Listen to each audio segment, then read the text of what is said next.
Hello, Catamounts. My name is Alexander Hoffman, and this is Chats with Cats, presented by WeTV. In this series, I will be interviewing some of our amazing athletes at WCU. Today, I have Charles Lampten of our men's basketball team here in the studio. How are you, Charles? I'm good. How about you? Doing well. Jump right into this interview. Please introduce yourself and tell me and the camera who you are and your position on the team. I'm Charles Lampten. I'm from Cameroon originally. I just transferred here this past semester from College of Charleston, and I play center. Tell me a little bit about what brought you to play at Western after being at community college and College of Charleston. What brought me to come here to Western Carolina, I think, first and foremost, is the coaches. I love the coaching staff we have here. Coach Gray, Coach Freeze, Coach Lightfoot, literally all our coaches, Coach G, are just like a representation of who I want to be in the future, past basketball. And I think just like the character and like the kind of person they were or they are right now is just like exactly what I envisioned when I came here. Obviously, like the records and everything and the track record of Coach Gray and Coach G and whatever, like made it more appealing when it came to basketball because I know Coach Gray is a winner. You know, he went to Wake Forest, you know, he played overseas. So like having that kind of mentorship for me was like very huge. And obviously I had a pretty good relationship with Ross and Trey on my visit here. Just like great dudes overall, so yeah. Yeah, you talked about Coach Justin Gray. That's one thing I've noticed a lot about. How much of an influence is he on you? Man, he's a fantastic dude, great dude. Whatever y'all see during the games, that's the kind of person he is, even outside of basketball. Just very relatable in every aspect of life. Just the way he carries himself. He's someone I really try to model my life after, someone that has a lot of integrity, respect for everyone.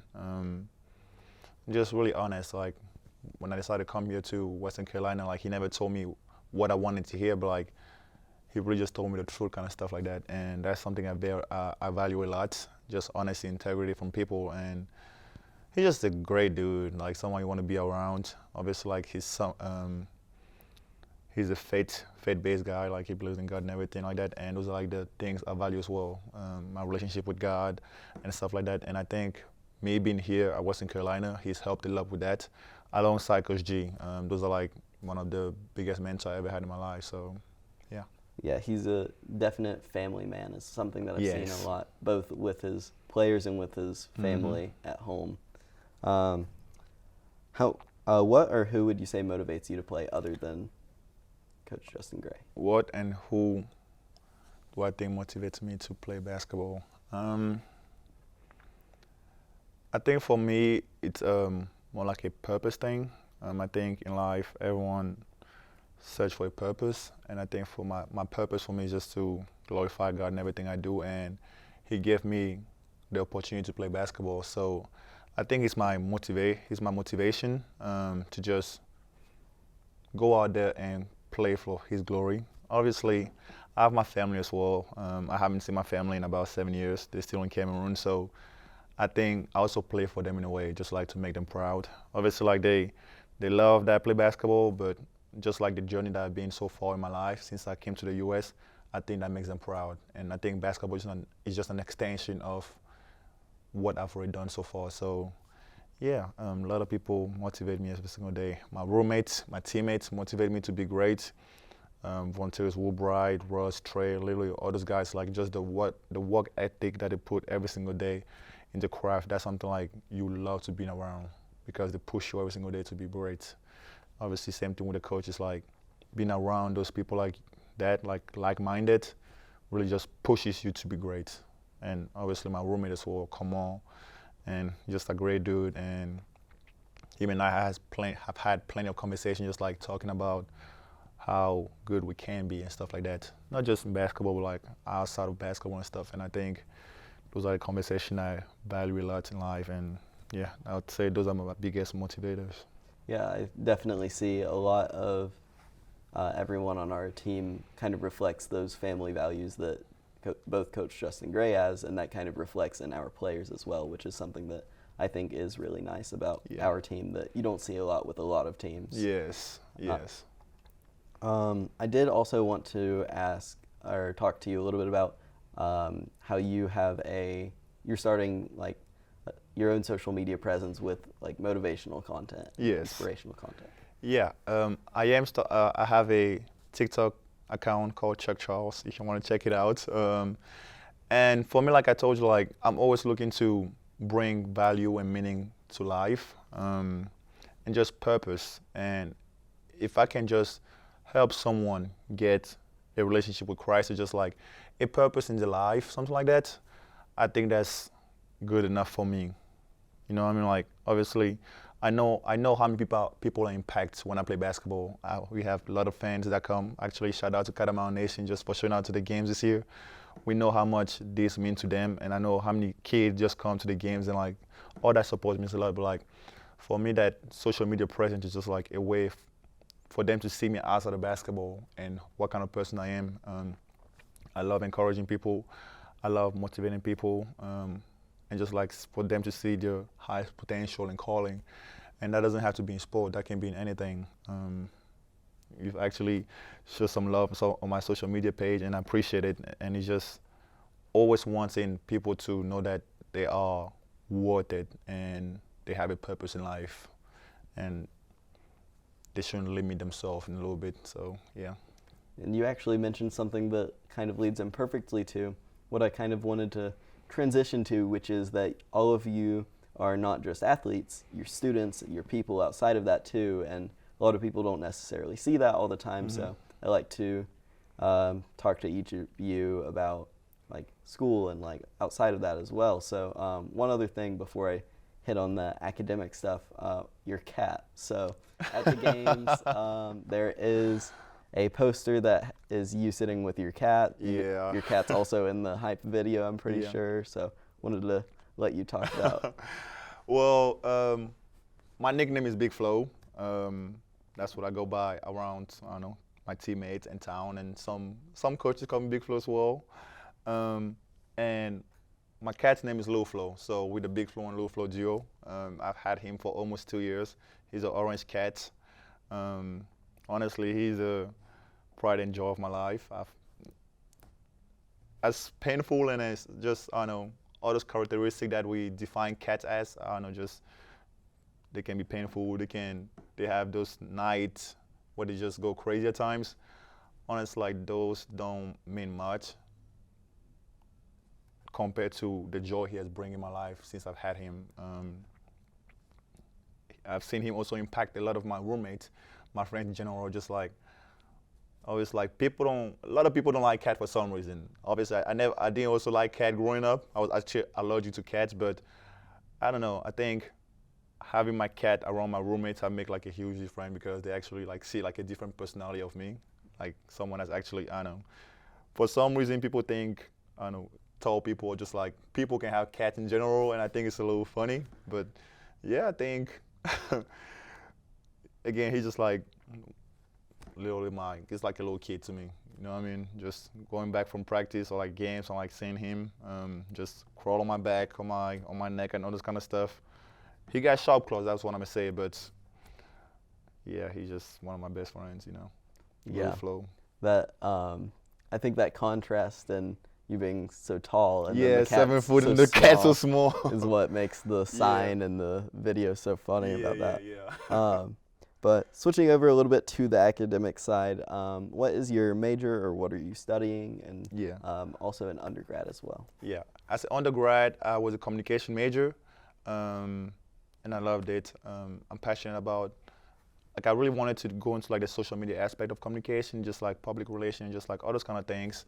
But yeah, I was an undergrad in communication. Right now, I'm doing my project management certificate.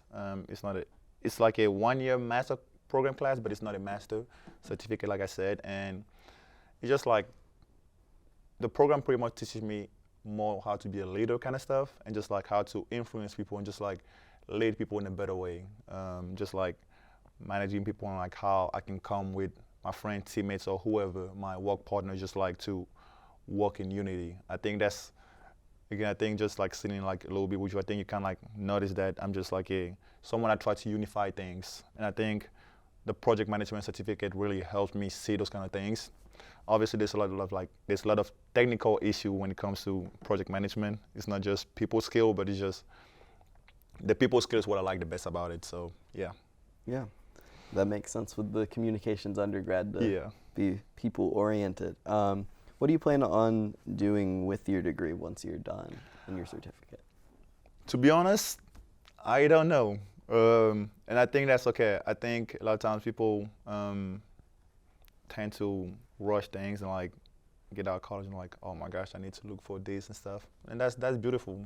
A lot of times people already know what they have in mind, and sometimes people don't, and I think that's okay. But for me right now, I think I'm really still striving to be a basketball player at whatever level it is. I think that's something that's brought me a lot of joy in this world, and I still want to pursue it as a career and keep impacting people. So that'll be my plan when I get out of Western Carolina. Obviously, if that doesn't work, just like falling back into whatever I can and get my hands on whatever I can, just pursuing my calling in life. And if it's getting a job in, I don't know, journalism, communication things, or just social media, I think that's something I'm gonna do my best and strive to be my best at. Yeah. What would you say is your best memory at WCU so far? It can be something like athletics related, something not. Had a lot of memories here already so far, to be honest. I've only been here for a year, and I think the best memory so far has probably when the team and I went to Ohio for like a retreat with the guys, and that was a good way for the team and us to connect and be vulnerable. I think a lot of time as men we taught not to be vulnerable, like show emotion. And I think it's okay, like to have a group of guys just like share their feelings. I mean, that's okay, and I think that was one of my biggest moments, just having that. And then obviously having our 6 or 7 game winning streak at the beginning of the season, that was huge. Beating Notre Dame for the first time, I think, in so many years, and beating Vanderbilt. All those things are like so incredible, but like I think the best memories are yet to come. I think the best memories will be like definitely when we cut those nets. But yeah, there's just like so many memories that are yet to be built. Obviously off the court as well. Off the court, me just playing with my roommate Kamal in pool. He's a great pool player. I don't know if he told you this, but he's probably beat me like 1,000 times. But I still play him for some reason. I think that's just like the competitiveness in me, just like want to play and win at what cost. And just us and Trey and Russ just playing Fortnite and just like playing video games, like just being dudes, you know what I mean? Yeah. And I think those are the moments I cherish. And obviously having senior night, that was my first senior night. I didn't get one in Charleston, but having my teammates just like come celebrate me, because obviously my family wasn't here. But yeah, just like having those people like show their love to me, and those are the things I really care about. I think that really ties it back to family too, the way that all of them came around you. Since your family couldn't be there, they're also your family. And so, absolutely. One last question to wrap it up. It's kind of more of a fun question, not necessarily academic, not necessarily athletics. What is your go-to artist to listen to before a game to get ready? Okay, guys. I really try to stay away from secular music. I do listen to secular music at times, but like, I don't know. For me, that it gets me hype at times, but not really. But for me, I would definitely say guys like NF or 116. 116 is a group, it's a band. Or Lecrae, all those kind of like Christian artists. They still rap, but it's like, more my style kind of stuff. Obviously, sometimes I listen to Lil Wayne as well, or J. Cole, but those guys are like more my style. And also listen to a lot of French songs. I speak French, even though I'm from Cameroon, but listen to a lot of French artists. I just get pumped to those things, and yeah, just get vibes and get throughout my game and stuff. Nice variety there. Yeah. So that does about wrap it up. Thank you for being in the studio today, Charles. Much. Thank you so much for having me. Appreciate it. Of course. That is all I have for today's episode with Charles Lampten. Thank you for tuning in, and see you next time.